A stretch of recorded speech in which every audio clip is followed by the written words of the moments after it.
I'm probably signing my own death warrant by writing this account. I know for a fact that I'm breaking at least a dozen federal laws with penalties that could send me to prison for the rest of my life. But jail time is the least of my worries. I fully expect to get grabbed one of these days by a squad of government goons, the hood being placed over my head before I'm put on a secret flight and transported to some god-forsaken black site on the far side of the world. They'll make me disappear, toss me into a dark pit and leave me there to rot. You don't fuck with these people, not if you want to live. But none of this matters now. I've accepted my fate, because the stories I need to tell are too important. The public must know the truth about the threats we face. This isn't easy to explain, but I'll do my best. For the past 2 years I've worked within a top-secret government project, jointly financed by the Department of Defense and some of the wealthiest individuals and largest multinational corporations on the planet. What is our purpose?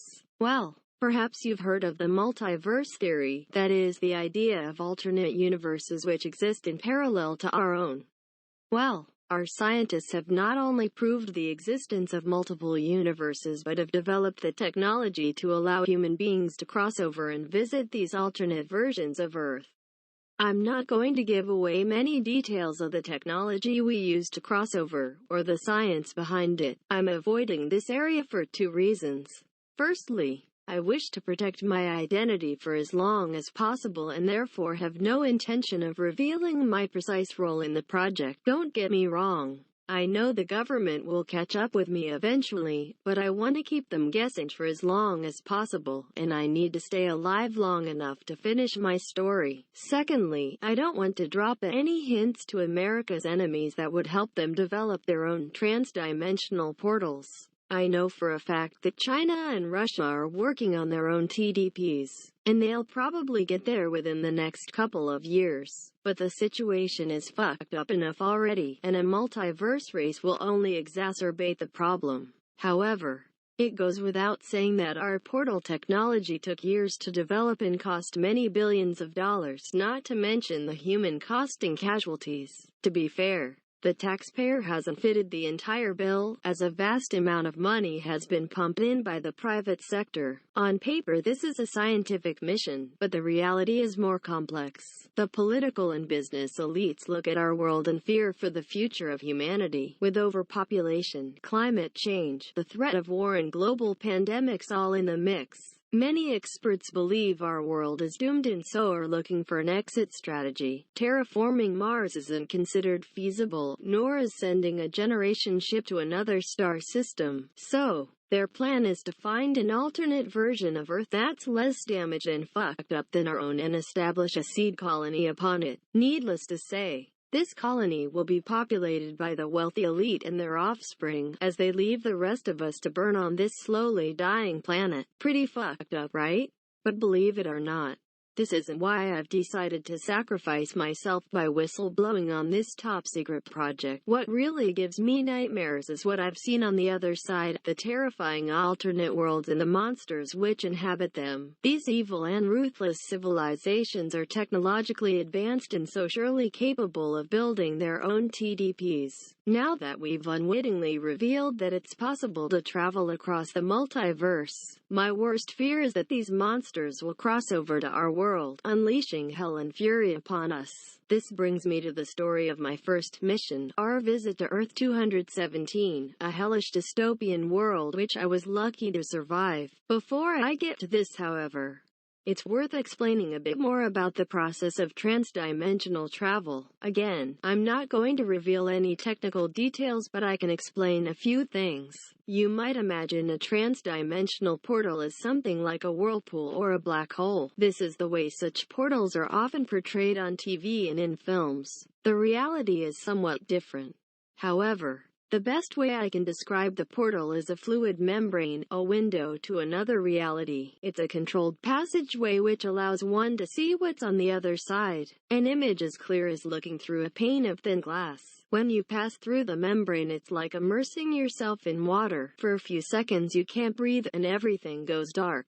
And for a terrifying moment your brain panics as you think you won't make it, but then you pass through to the other side, taking a deep breath of hopefully clean air and never having felt so relieved to be alive. Needless to say, it takes an astronomical amount of energy to open a portal and to keep the field stable long enough for a team to cross over safely. The money and power that goes into this means it's only possible to keep a portal open for 2 minutes, and the passageway is only wide enough for 2 men to cross over, walking shoulder to shoulder. Therefore, we can only deploy small teams with a bare minimum of equipment. We can't bring whole vehicles through, so need to rely on quad bikes and motorcycles, and we use small, short to medium-range drones for reconnaissance.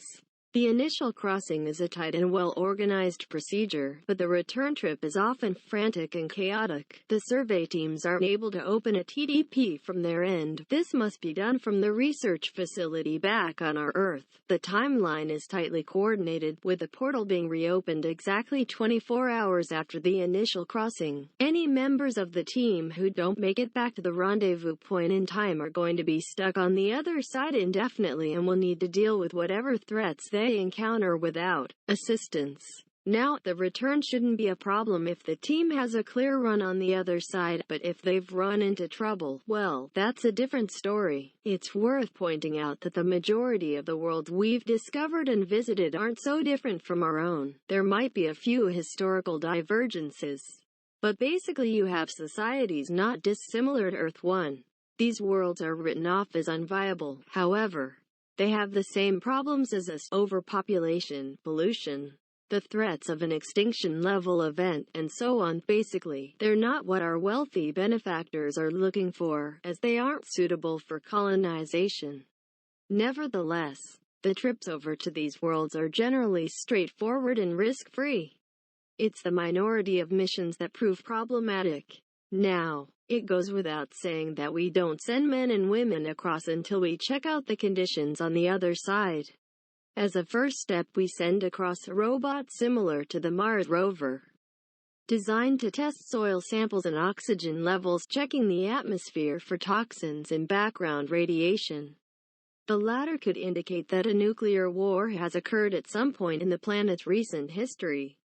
On 2 occasions, the probes haven't returned. One time, the robot emerged in the stratosphere, floating aimlessly through space before the communication feed cut out.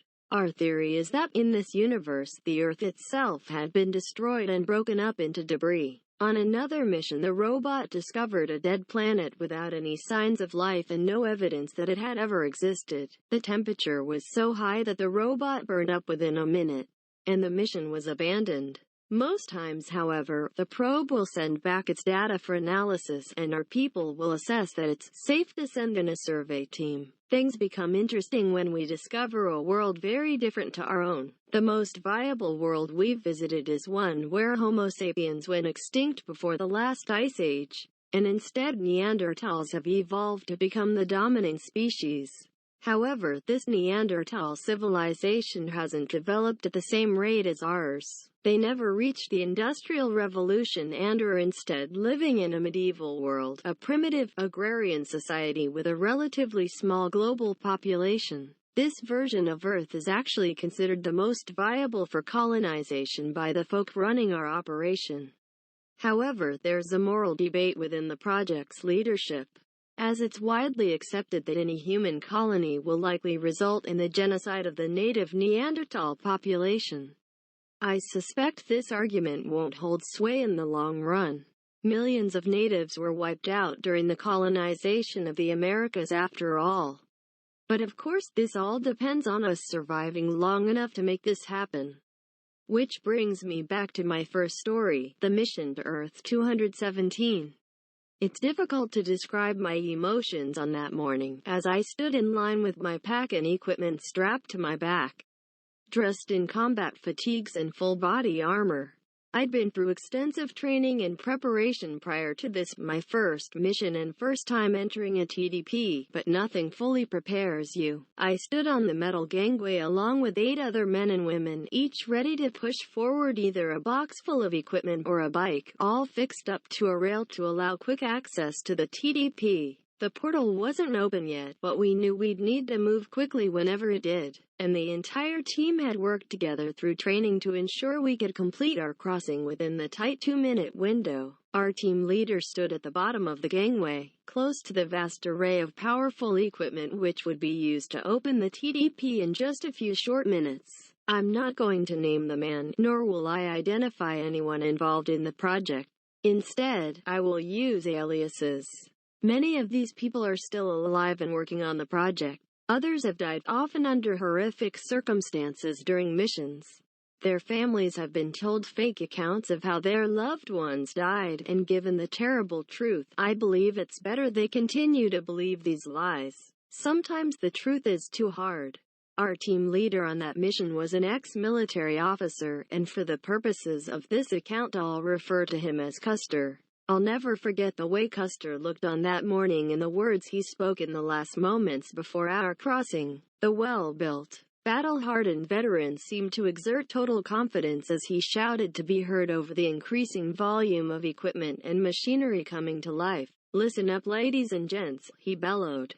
"Some of you are making this crossing for the first time. Others have walked through the portal before. Frankly, it makes no difference. I'm a veteran of a dozen missions, and let me tell you, no 2 journeys are the same. The probes only tell us so much, and there's no way of knowing what we'll encounter on the other side. It's an unknown environment and we must be prepared for anything. Some of you are ex-military, others are experts in your individual fields: geologists, climatologists, anthropologists, tech and communications. You're all vital members of the team. But never forget that this is a team, and I am your leader. Military or not, when we're in the field, my word is final. Remember your training, listen to my orders, and you'll get home safely. Now, am I making myself clear?" "Yes, sir," we answered in unison, the ex-military personnel doing so rather more enthusiastically than us civilians. Other than Custer, there were 3 other members of the security team: Mitch, Jerry, and Kaz. All were heavily armed and appeared focused and deadly serious. If they were as scared as me, they were doing a good job hiding it. The rest of the team was made up by our medic, who I'll call Duck, our tech guys Phil and One, and our team geologist Helen.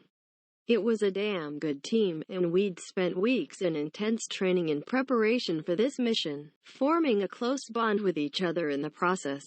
I can't help but feel a terrible sadness when I think back to that time, given what happened, but in that moment we were still a team, pumped up with adrenaline and ready to undertake our mission. My legs were shaking as the spectrometer burst to life, the power surging through the conductors as the initializing process was commenced. My brain was racing as I imagined all the things that could go wrong.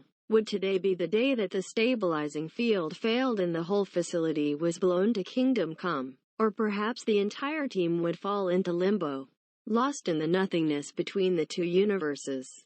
But I had to put these fears to the back of my mind, as there was simply no time for hesitation or doubt. Suddenly there was a burst of blinding light, followed by a wave of intense heat which almost knocked me off my feet. When I opened my eyes I saw it, the trans-dimensional portal. A window to another world suddenly opened against the back wall of the bunker.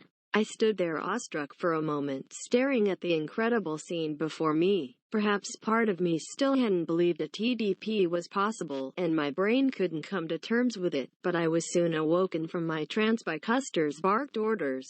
"Move, god damn it! Get the equipment through. The clock is ticking." I remembered my training as I shoved the metal container boxes down the rail, physically exerting myself as I worked with my team members. 2 minutes, that's all we had.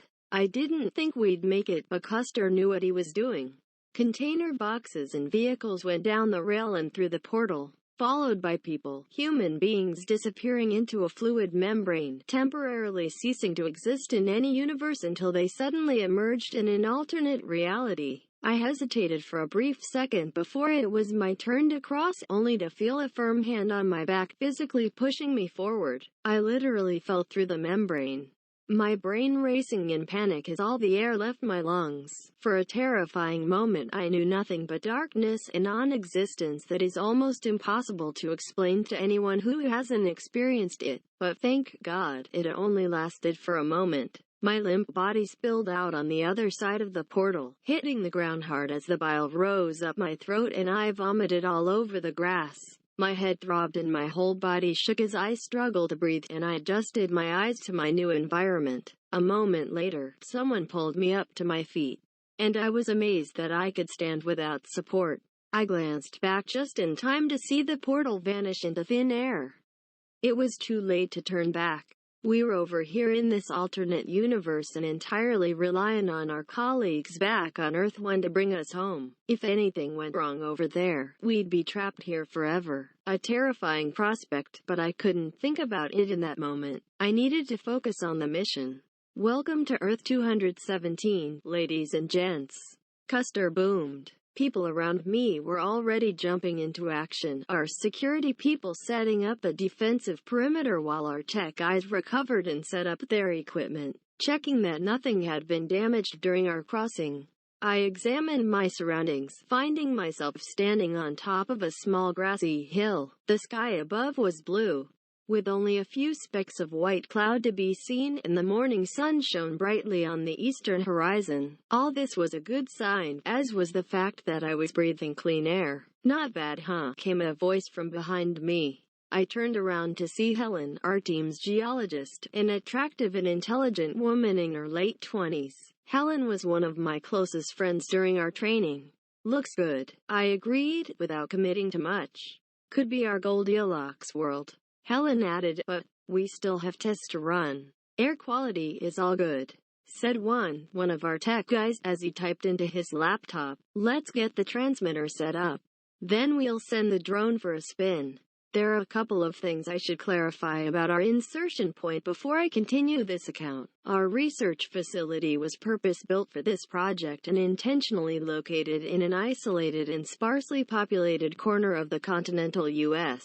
For obvious reasons, I'm not going to reveal the location, but suffice to say it's pretty much in the middle of nowhere. When we cross over, the team will arrive at the exact same location on the alternate version of Earth, and the theory is that there will be nothing much located on the other side of the portal, allowing us to get in and out without drawing attention. Usually it works out that way, but not always.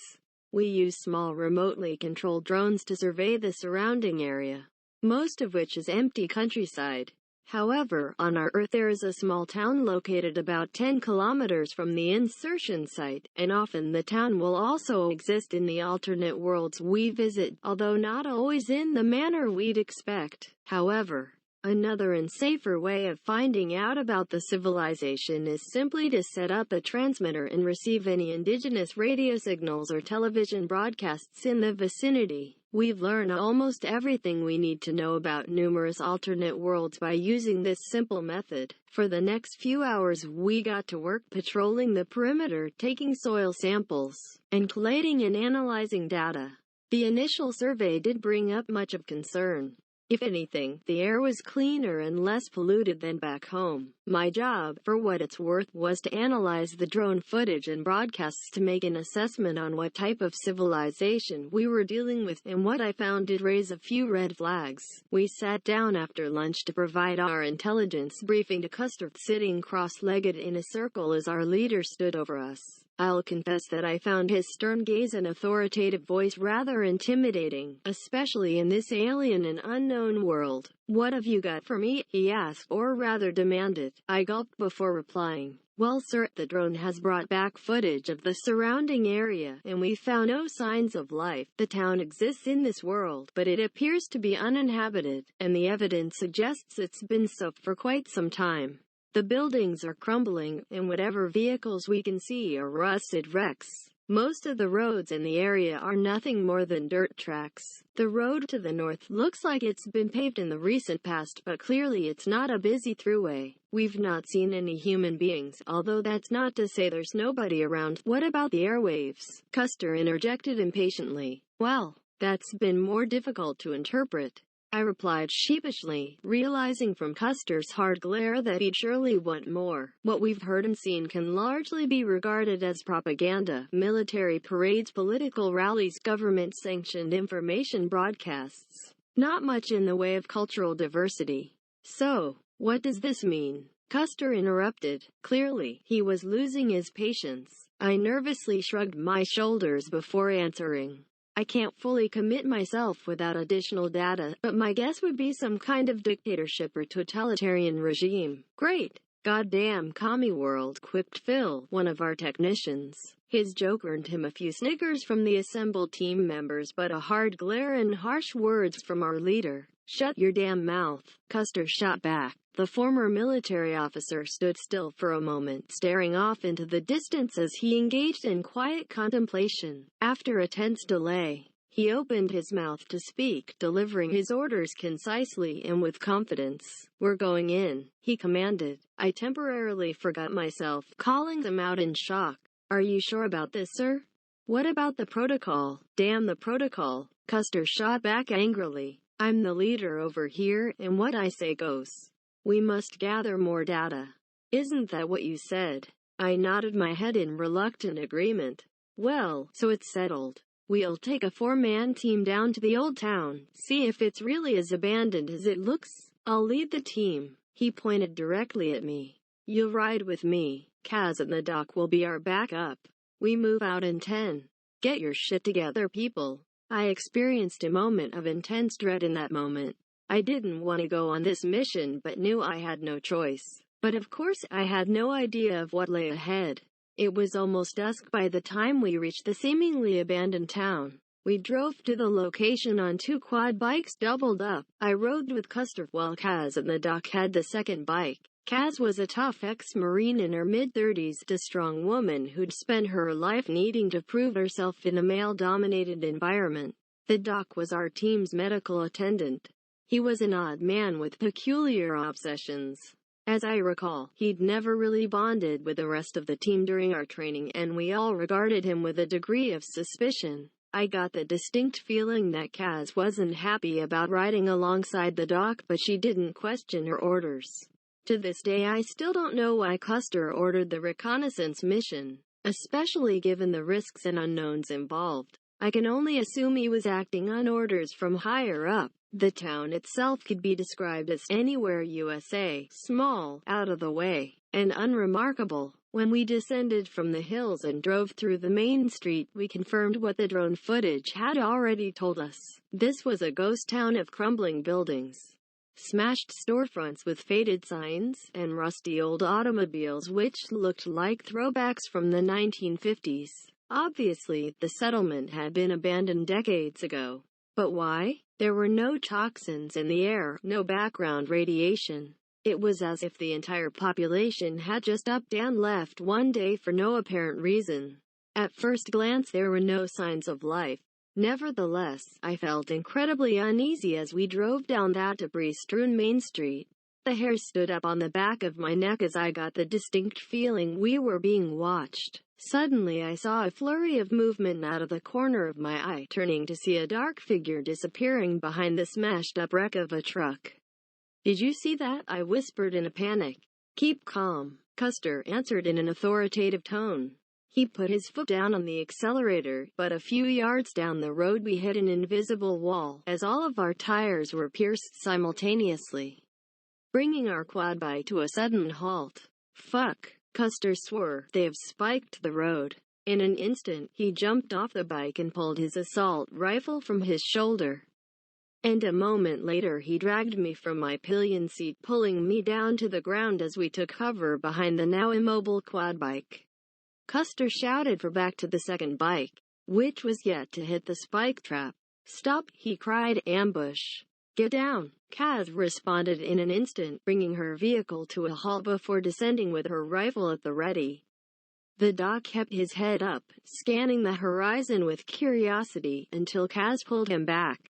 I peeked over the top of our vehicle and saw the street suddenly come to life, as armed figures emerged on rooftops and shattered windows, aiming their guns straight at us. I don't know how our drone had missed this armed group during its run, but obviously they'd remained hidden in order to mount an ambush. In a panic, I scanned the street and counted at least a dozen armed men and women surrounding us on all sides. There were only 4 of us, and only Custer and Kaz were armed. I know little about combat, but it seemed obvious to me that we wouldn't stand a chance if it came to a shootout. A tension-filled standoff ensued before a voice from the other side broke the silence. "We've got you outgunned and surrounded. You don't have a chance. Put your guns down and come out with your hands up." I couldn't see the man speaking, but it sounded like he meant business. Judging by his response, Custer clearly agreed. "Fuck," he swore under his breath before calling out his response. "Okay, we're putting our guns down. Don't shoot us. We mean you no harm." "We'll see about that," answered the suspicious voice from the other side. Custer carefully lay his assault rifle down on the ground before he slowly stood up, his hands raised above his head. I copied his actions, as did Kaz and the doc. My whole body shook as I struggled to stand. I couldn't believe we'd stumbled into this deadly situation and feared what these people would do to us. "Just let me do the talking," Custer whispered in my ear. I felt angry, knowing our team leader had gotten us into this mess. I had no idea what Custer was going to say to our captors. How could he possibly explain our presence here? Gradually, the ambush party emerged from their hiding places, approaching us with caution and with their guns still raised. I watched our captors under the fading light and was surprised by their appearance. The 12 included men, women, and even children. They were of various ages and different races, but all appeared disheveled and malnourished, their eyes tired and hungry and their faces filled with desperation. All were thin to the point of being emaciated and wore ripped and soiled clothing. I'm no expert on firearms, but their guns looked ancient and obsolete, a combination of World War II-era rifles and civilian shotguns. All in all, they looked like the kind of ragged armed survivors you'd expect to find in a dystopian wasteland. One of our captors stepped forward, slinging a grease gun over his shoulder as he came. He was a black man with a noticeable scar across his face and a hardened look in his eye. He seemed like a man who'd been to hell and back, and by the way he carried himself, I guessed he was the leader of this ragged band. "Wise decision," he said, with a slight grin on his dry lips. I recognized his voice, realizing he was the one who'd called for our surrender moments before. Custer opened his mouth to reply, but he never got the chance. In that moment, everybody's attention was drawn to the rooftops overlooking the street.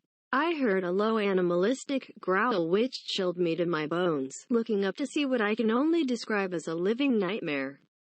The creature was half man, half wolf, its snout packed with razor-sharp teeth and its eyes filled with intense hatred.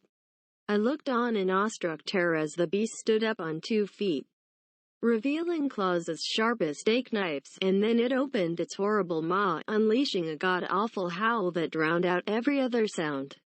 The armed men seemed frozen in fear for a second, until their leader prompted them to take action, screaming, "Kill it!"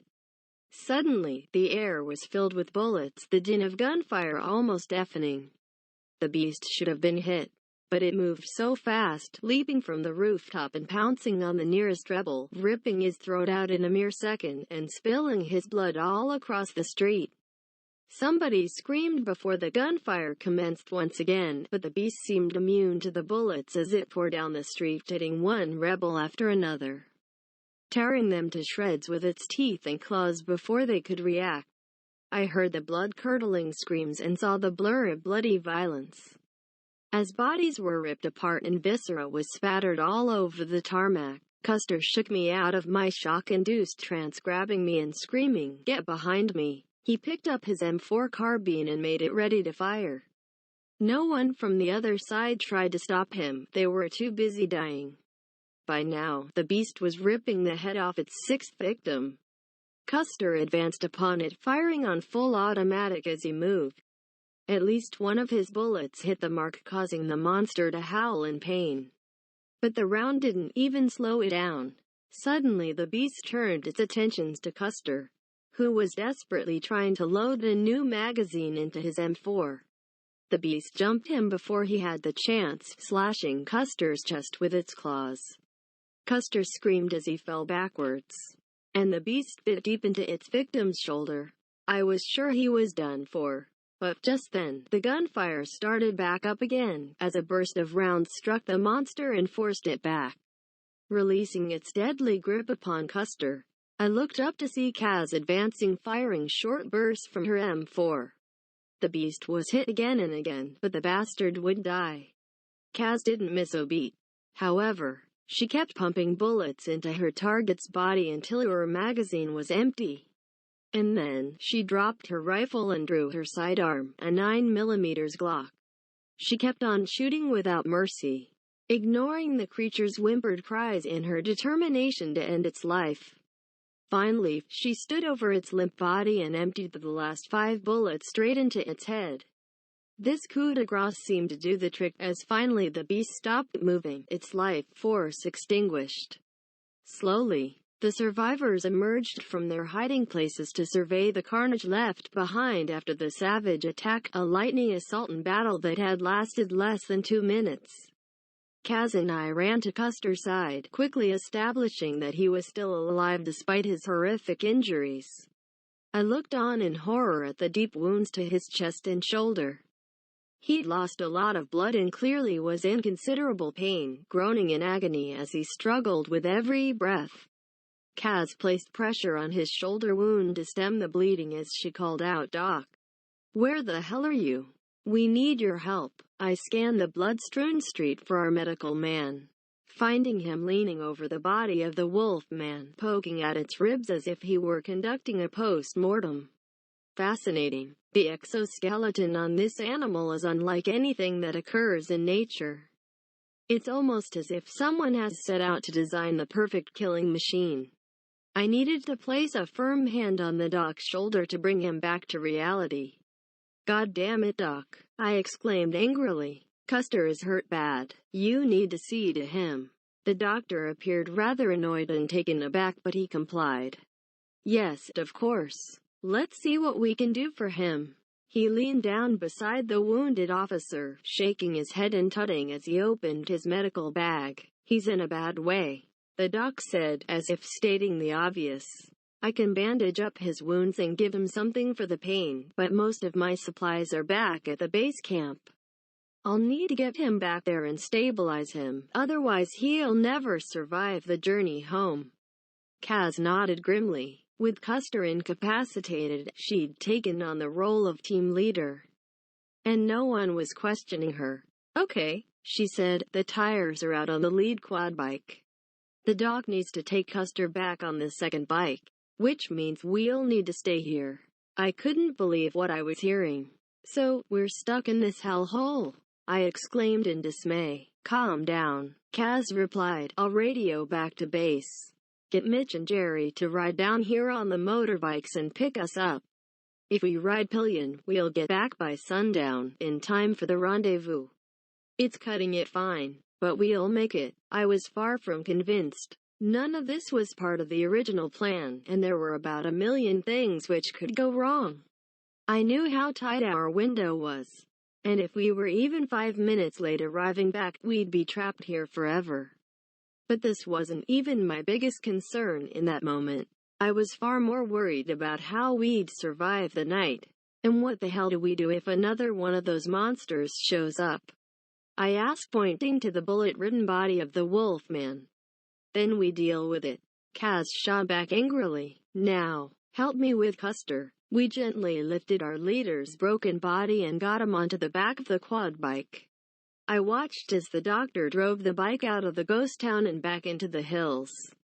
At the time, I honestly believed we'd signed our death warrants, but I couldn't deny that Kaz had made the right call. While Kaz radioed back to base, I turned my attentions to the surviving rebels.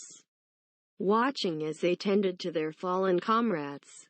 Some said tearful prayers over the shredded remains, while others recovered their weapons, ammunition, and anything else they had on their person, including food, tobacco, and various other trinkets and personal effects, as meager as they were.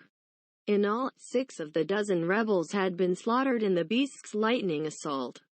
Half of their number killed in just under 2 minutes. I guess we should be thanking you people. I turned around to see the rebels' leader approaching, his weapon shouldered as he extended his hand in friendship. Only moments before he'd been holding us at gunpoint, but things had changed very quickly. I took his hand and shook.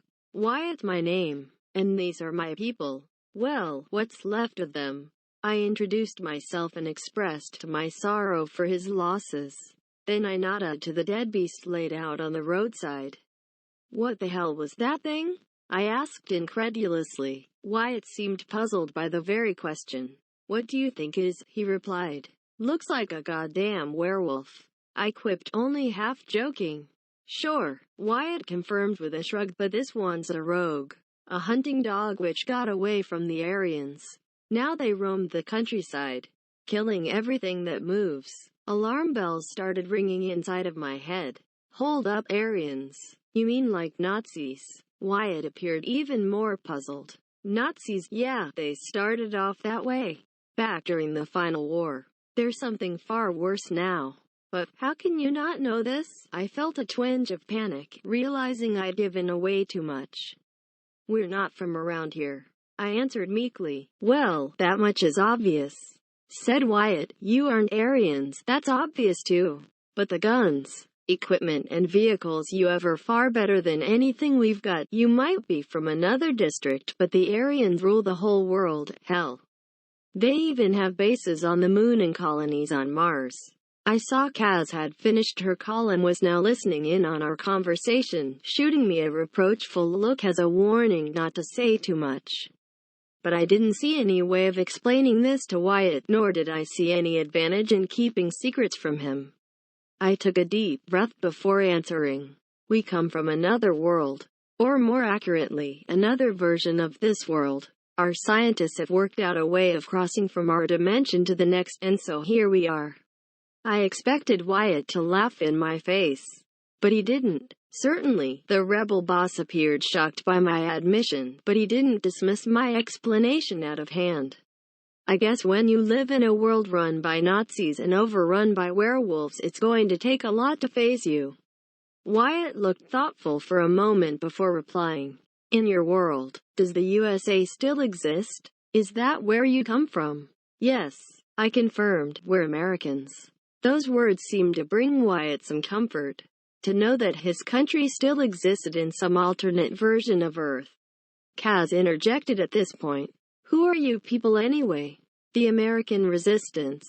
Wyatt shook his head, and I saw the sorrow in his eyes before he began his sorrowful explanation. "We used to be, many decades ago. America stayed out of the war in Europe during the 40s.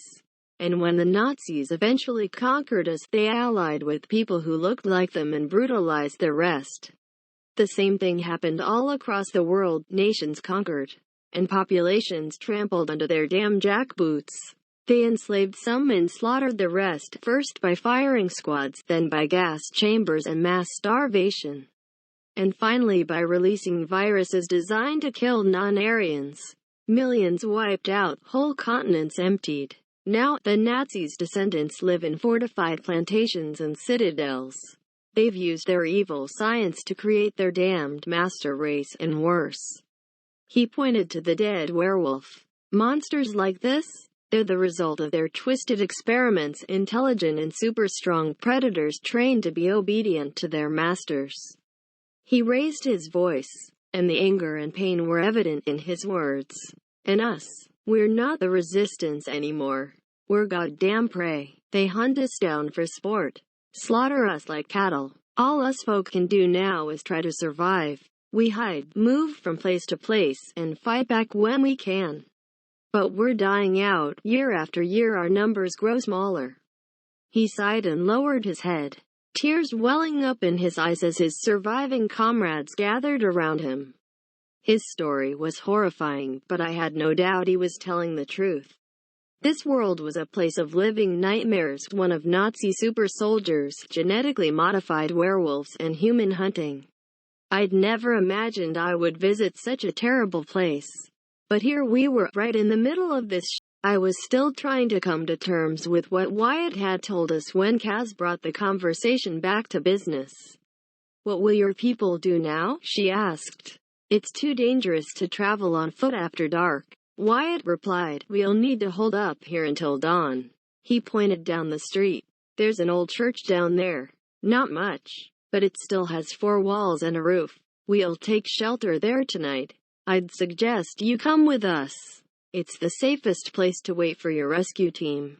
"Fine, let's go," Kaz replied, motioning for me to follow.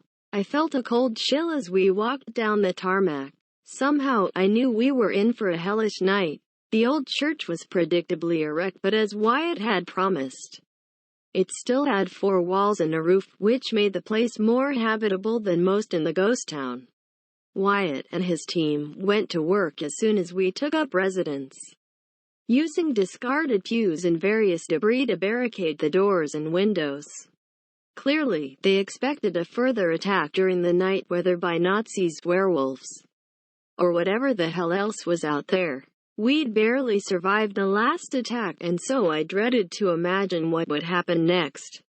Kaz helped to organize the rebels' defenses, taking charge and adapting to the situation with typical military efficiency. I could do nothing but admire her courage and resilience. Kaz knew all too well that I was no fighter, so she gave me her Glock pistol and ordered me to stay at the back. She gifted Custer's M4 to Wyatt and gave him a quick tutorial on its use. The rebel leader looked as pleased as Punch with the upgrade. After the defensive preparations were made, there was little to do but wait. I engaged Wyatt and his people in conversation in an attempt to find out more about their world's society and tragic history. But they were understandably distracted and perhaps unable to answer my questions. It was a terrifying time as we sat in the ruined church staring out into the darkness, waiting on whatever nightmares might emerge to devour us. I did wonder why I'd ever gotten involved in this operation. What madness had driven me to come to this hellscape? Perhaps Kaz shared my regrets, but if so, she showed no signs of remaining cool and focused throughout. I can't describe the relief I experienced whenever I heard the whine of the motorcycle engines, followed by the burst of communication from Kaz's radio. I eagerly glanced out the window and saw the 2 security men riding in on their bikes. Our rescuers had finally arrived. My elation faded when I looked at the tired and desperate faces of Wyatt and his people, realizing we would be leaving them behind. But, as it happened, fate intervened. As Mitch and Jerry pulled up in front of the church, a 3rd vehicle drove in from the opposite direction, its heavy diesel engine drowning out the sound of the motorcycles. I looked on in horror as a grotesque Jeep-like vehicle tore down the street, its powerful headlights illuminating the tarmac. The large automobile was heavily armored and bristling with weaponry. And something much worse, 3 human skulls mounted to the hood in a horrific display. "Fuck," Wyatt swore as he came up behind me. "It's Steiner and his hunting party. They found us." I looked into the man's hard eyes and saw his fear for the first time. Terrified, I turned back to the window and saw 3 figures emerging from the Jeep and moving with speed, muscular and athletic men in dark body armor and carrying alien but deadly-looking assault rifles. And from the rear of the vehicle leapt not 1 but 2 of those hellhounds, vicious werewolves as ferocious as the feral we'd previously encountered.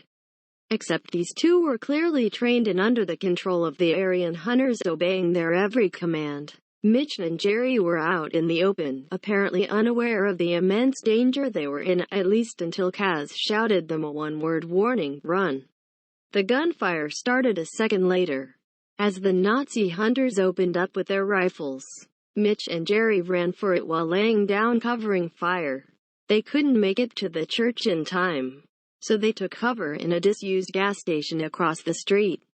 The soldiers made it by the skin of their teeth as bullets flew and hunting dogs snarled. By then, all hell was breaking loose, as the rebels opened up and the Aryan death squad began their assault. Just then Kaz grabbed me by the shoulders and forced me away from the window. "Stay down and keep out of the way," she screamed at me, before taking up her firing position and joining the battle. I did as I was told, taking cover behind the pews and laying low as the gun battle raged in all its fury. As I cowered in the corner, I missed much of the anarchy which followed, but I did witness the bloody results. 3 of the rebels fell in quick succession. A man's head was blown off not 10 yards from me, a woman was cut down by a burst of automatic fire, and a kid who could only have been 14 or 15 got hit by shrapnel from a grenade. The carnage was horrific, and I feared we were about to be overrun, but Wyatt and Kaz continued to fight back fiercely, moving from window to window whilst laying down suppressing fire. Suddenly, there was a pause in the firing, and for a brief second I dared to think the battle was over, but then a single shot rang out, striking Wyatt in his shoulder, the impact throwing his body backwards. "Shit," Kaz swore as she abandoned her position and sprinted towards the barricaded door. A moment later, there was a mighty explosion which rocked the entire structure. The room filled with dust and my ears were ringing. I looked up and was horrified to see the barricade breached. A figure emerged from the chaos, moving with immense speed as he shot a rebel through the head and tore across the floor. Kaz tried to stop him, but he floored her with a blow to the face. A second later, a ferocious werewolf tore into the church after its master, slashing a rebel to shreds with its mighty claws before he could get off a shot. Suddenly I realized there was nothing and no one standing between me and the beast, and I would need to defend myself. Raising my pistol with a shaking hand, I managed to fire a single shot, missing my target. The beast was so fast, and I never got a chance for a second attempt. I screamed in terror as I saw the hellhound bear down upon me. In an instant it was on top of me, knocking me to the hard ground and pinning me down, its sharp claws cutting into my chest. Its maw was only inches from my face, its foul breath making me retch as its teeth snapped. I was certain I would die there and then, my head ripped off by the beast's mighty jaws. But clearly its master wasn't done with me yet. I heard a loud, high-pitched whistle and suddenly the beast released me, retreating to his master's feet. I struggled to breathe, hardly believing I was still alive. I looked for my pistol but found it had been thrown clear out of my reach. I couldn't stand in any case. Helpless and defeated, I glanced at the jackboots of my assailant, scanning upwards to see the muscular body in black combat fatigues and the large weapon aimed at my head. I noted the death's head emblem on his uniform, surely a throwback to his Nazi ancestors.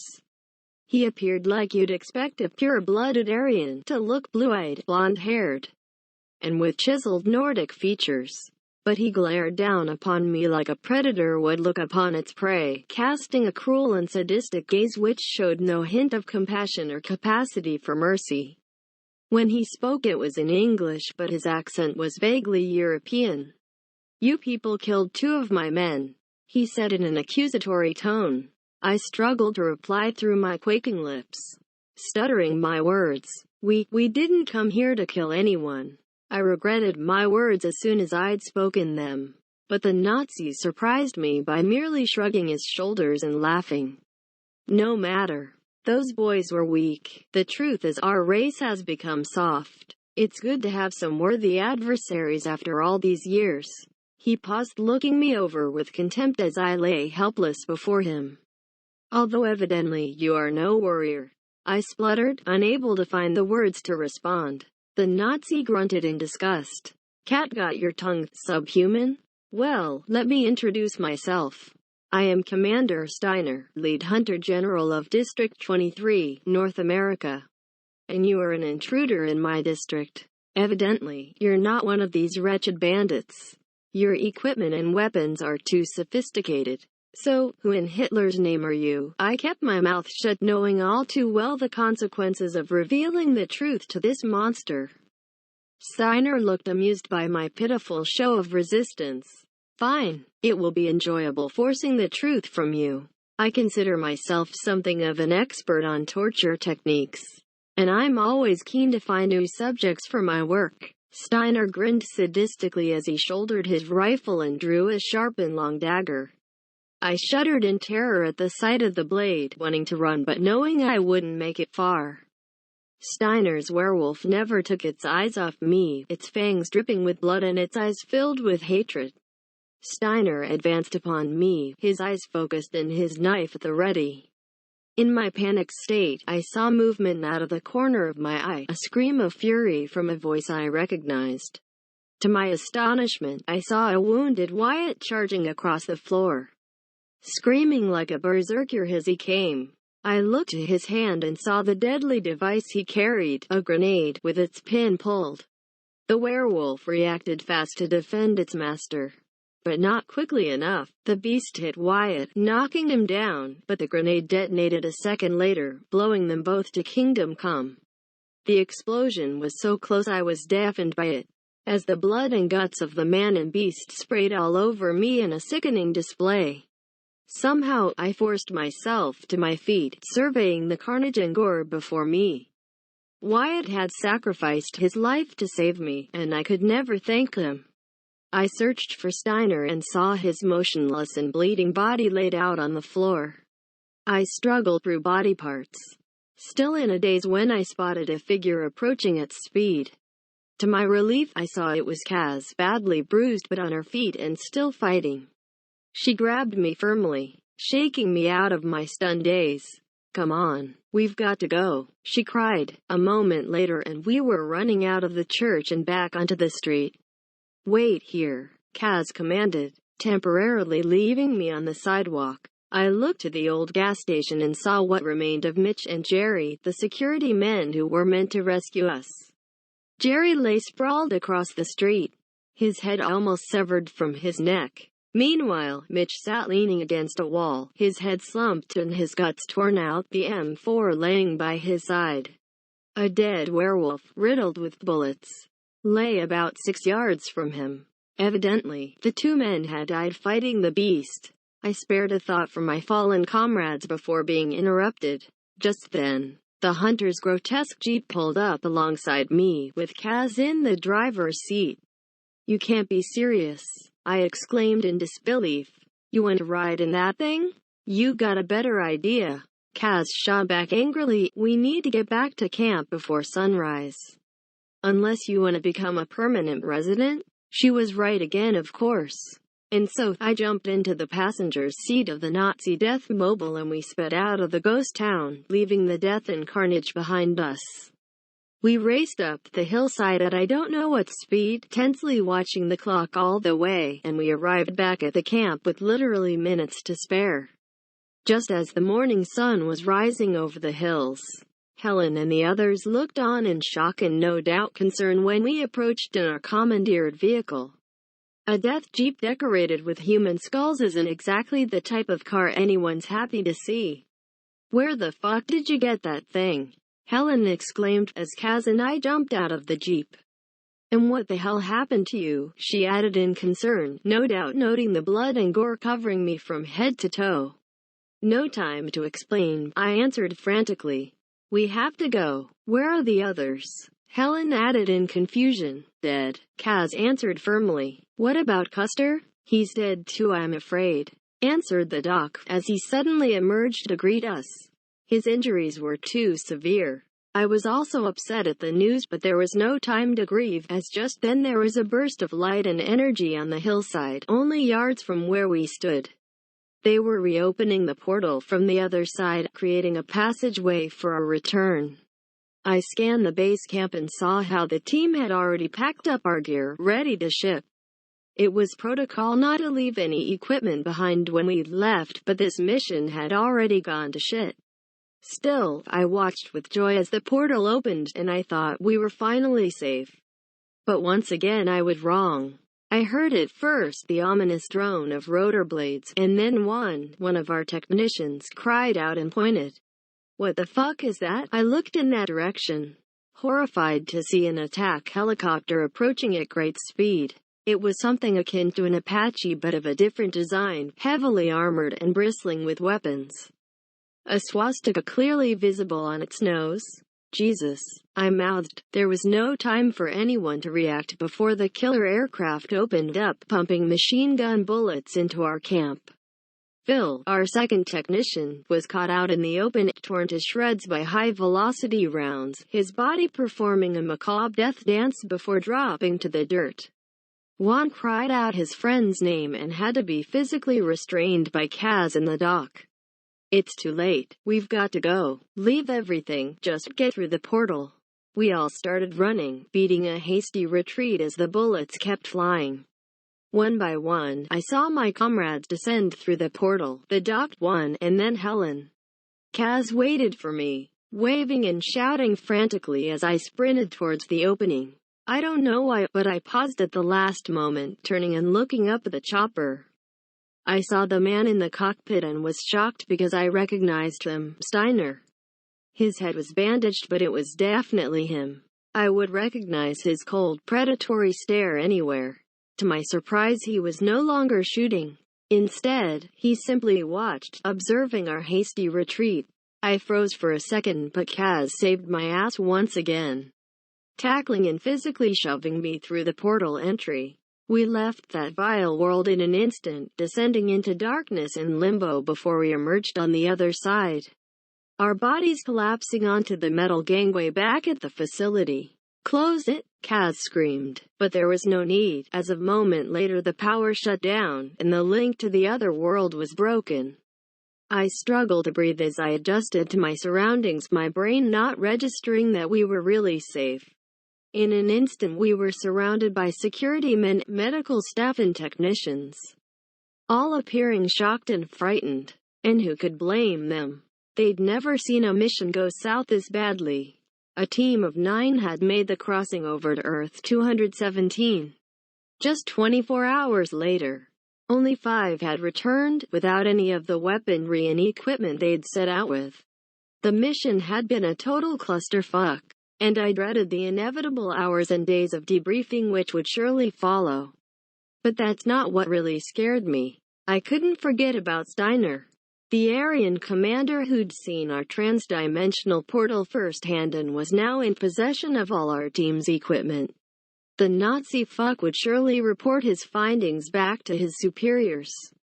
And who's to say the Aryans aren't capable of building their own TDP, given time?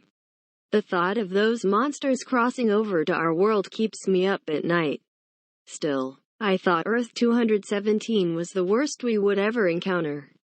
But once again, I was wrong. There are parallel worlds out there just as bad and perhaps even worse. I know, because I've been to them. And, if the feds don't track me down before then, I'll tell you all about these hellscapes because this is shit people need to know. Until next time, my friends.